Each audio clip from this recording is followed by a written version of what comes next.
Warner Bros. Discovery, Paramount Global in merger talks? By Todd Spangler.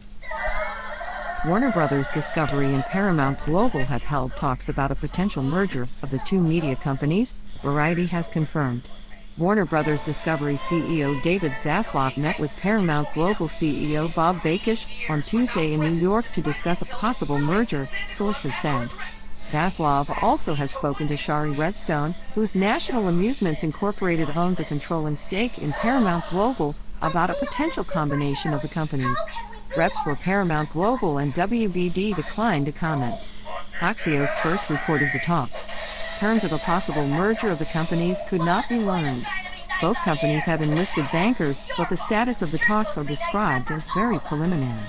As of the end of Q3, Paramount Global reported long-term debt of $15.6 billion, considerably less than WBD, whose debt load stood at $43.5 billion.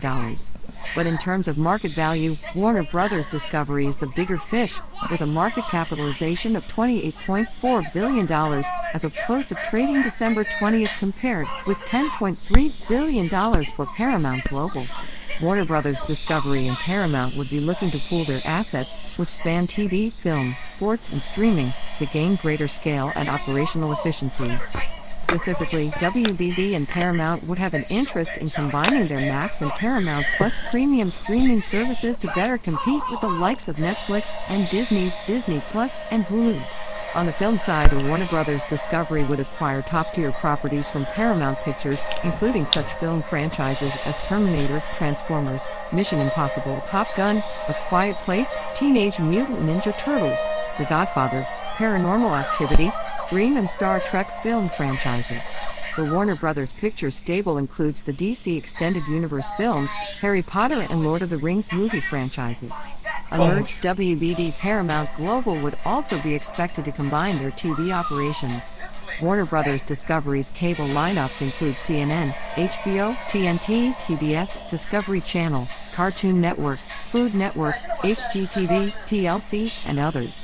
Paramount's networks include CBS, Comedy Central, MTV, Nickelodeon, and BET. Also this week, media mogul Byron Allen reached out to Paramount's top brass to extend a $3.5 billion offer to buy BET Media Group, which includes BET, VH1, and the BET Plus streaming service. Warner Bros. Discovery was formed through Discovery Incorporated's acquisition of Warner Media from AT&T, a deal that closed in April 2022. Paramount Global is the result of the merger of CBS and Viacom, a combination driven by Shari Redstone, which closed in December 2019. Redstone has been in talks to sell her shares in NAI, according to multiple reports.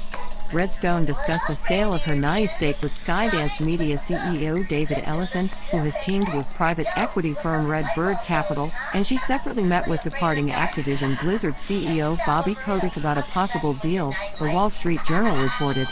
The speculation is that a buyer of Redstone's NAI stake would be interested in carving up Paramount Global into pieces, separating the studios group from the legacy TV business. Meanwhile, Paramount management has considered laying off more than 1,000 staffers in early 2024 to cut costs, per the Journal. Sources said Warner Bros. Discovery senior execs felt like they had to move sooner rather than later to engage in discussions with Paramount Global after the reports about Skydance's interest in buying out Redstone's NAI stake.